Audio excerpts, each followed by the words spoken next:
Yo, what's up, guys? It's your boy. Let's do a video today. So, today's video, I'm going to be doing some little tips and tricks for beginners on Helix. And I'm going to be making the assumption that you already understand how selection works, and it's selection and then action instead of action and selection like in other text editors, and that you've already kind of gotten a little familiar with it. Mainly, this is going to be a lot of quality of life stuff, nothing too heavy. So, yeah, it's going to be great for beginners. So, let's get into it. So, Helix, right? Text editor, it's beautiful. There's some like cool stuff you can do with it.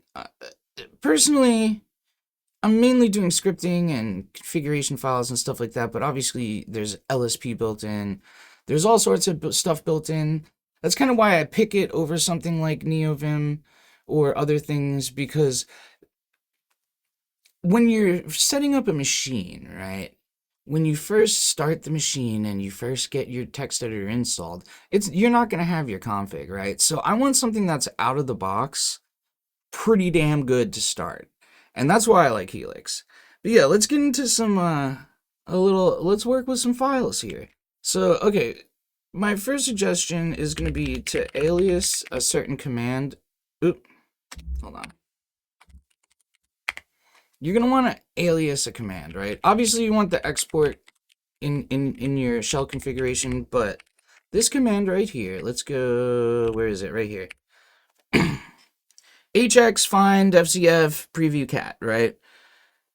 Essentially what this does is it's just going to do this. You can press E. And now I can just start typing and pop something open. Very quick, very nice. I basically use that constantly. Yeah, it's probably the thing I use the most. Like if I looked in my bash history right now, you'd probably see a million E's or whatever. All right, next tip. Let's see. I'm trying to think of a file to work with. Let's do my rc.lua. This is my configuration for awesome. And let's talk about X, right? So X will select the whole entire line, right? But there's more to it. So you can do it by like relative line number. Think about jumps, right? You can do jumps, but with selection. So I'm on the 6th line in this file.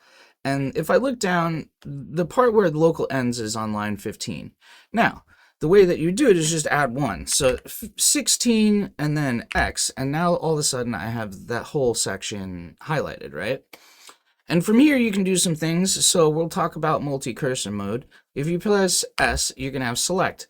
Now here you can type a word or whatever, function or whatever, and it will highlight that function. So if I do local, right, now I have local and I hit enter, now I'm in selection mode.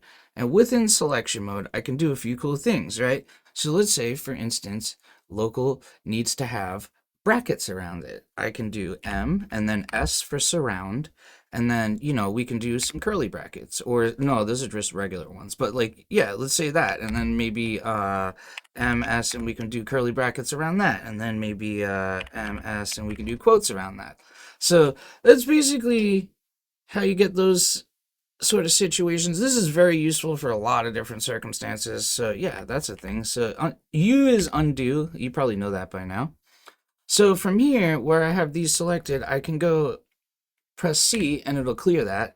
And then I can do, C puts you into insert mode. So I can write cheeseburgers, all right? Hey, we want some cheeseburgers in there.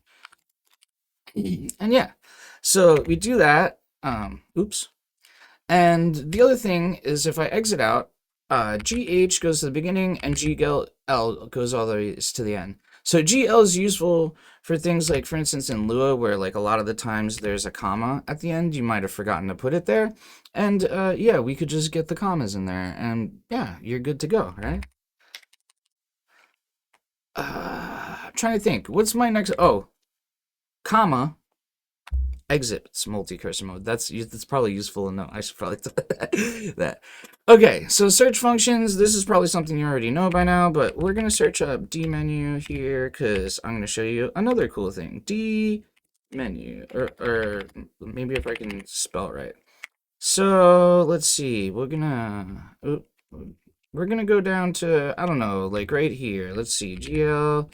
If I just have my cursor over this file path, right, and I do GF, it will open that file in a new buffer. This is very, very cool, right? So let's see, GN goes back to the new buffer, and let's open up, we'll open up this one right here, just so I can demonstrate something else. So if I do, if we go here, if I go like this, BCO, right, it closes all the other buffers except for this one. That's good to know, because if you're popping into a bunch of files and you're just copying one line and putting it in here and you don't need them kicking around, you know what I mean? You could just close all the other buffers except for this one, right? And then this, you could just do BC to close a buffer, right? And then it'll just bring you into a new thing. Let's see. Another tip. We're going to talk about windows and stuff. Okay, let's see. Let's go back into the rc.lua just to have visualization right here.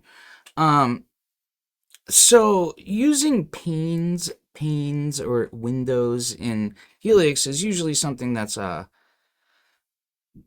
pretty good. So if you do like this, and I think it's like v-split, yeah, you can go v-split new, and now you have a whole new thing on the side. So if it, let's say,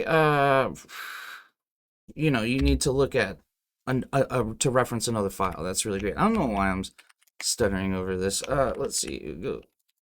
We go quit like this. So with this thing, this vertical split, you can do horizontal splits too, but they're not as useful.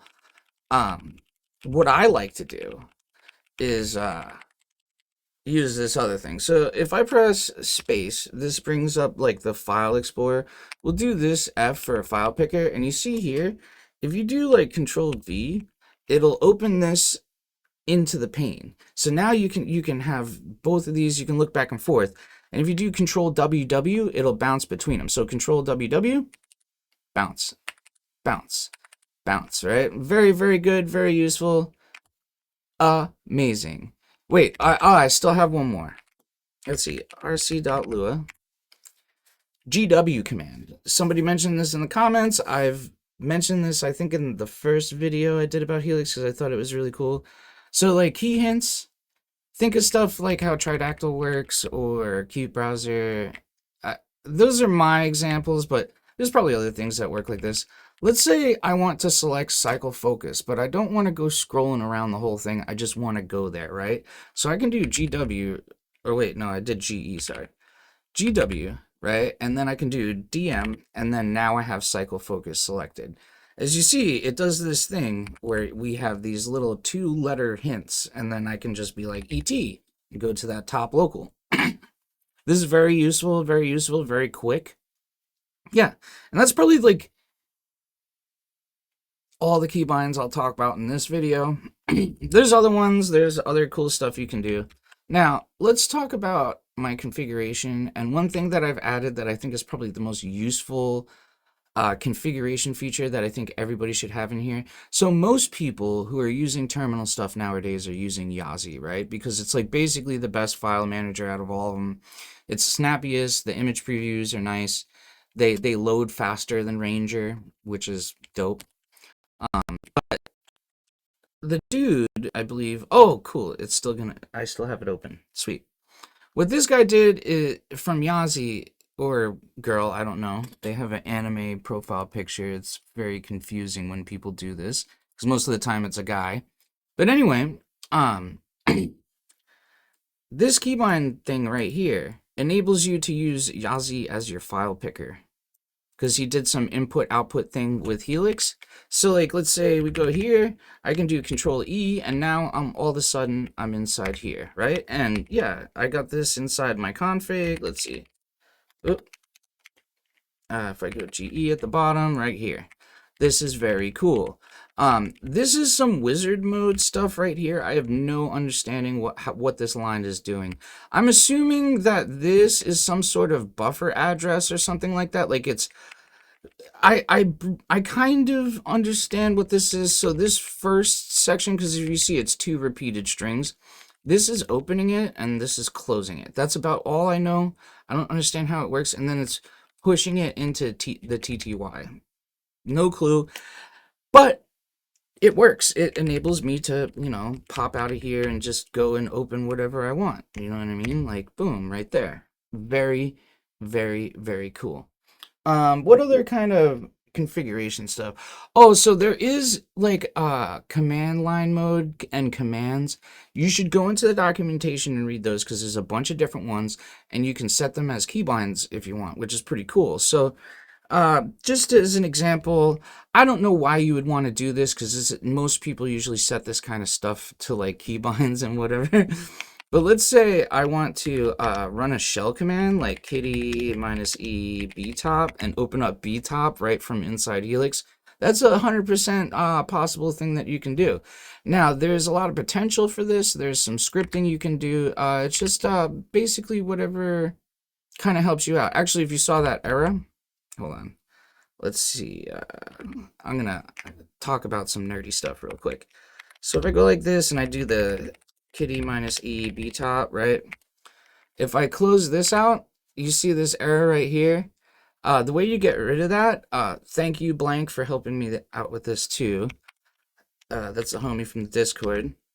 It would be like this: kitty -e btop, and then we're gonna output that.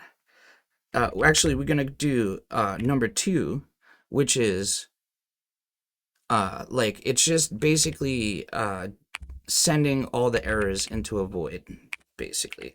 Dev null, right? So we can close that. Oh wait, hold on, I gotta escape.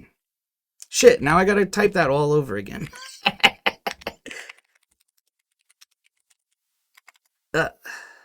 Btop 2 right here /dev/null, right? So this opens, and then when I close it, look, no error. Very cool. So if you wanted to set a keybind and you keep getting that stupid like free desktop error or whatever, that's how you get rid of it. Yeah. I'm trying to think if there's anything else that I wanted to cover. Did the windows, I did the things, I did that.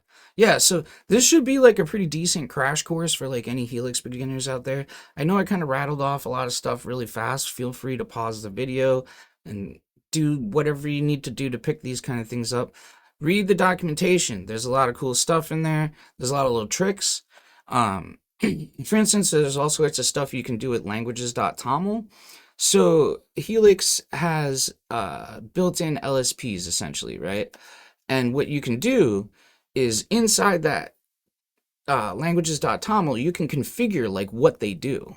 Like, let's say you don't want certain things to show up or you want certain things to act a certain way. For each language, you can actually write out a config for each one of those, which is fucking cool, right? Very, very cool. Anyways, if you like the video, please like, comment, share, subscribe. I really appreciate you guys watching. Later down the road in the future, I'm going to be doing like some like streaming, I guess, because I have like a pretty viable 2 PC setup now, so I want to like put this all together. I posted something about it in the community page. So yeah, if you have any ideas for me on that, feel free to leave them in the comments or whatever. I've got a bunch of games. I could play games. I can obviously do a bunch of TTY stuff now, so we can do some like from scratch installs. You know what I mean? That would be pretty cool. Yeah. Anyways, I hope you guys have a good day. I hope you're enjoying this lovely summer. And I'll check you guys later. Peace out.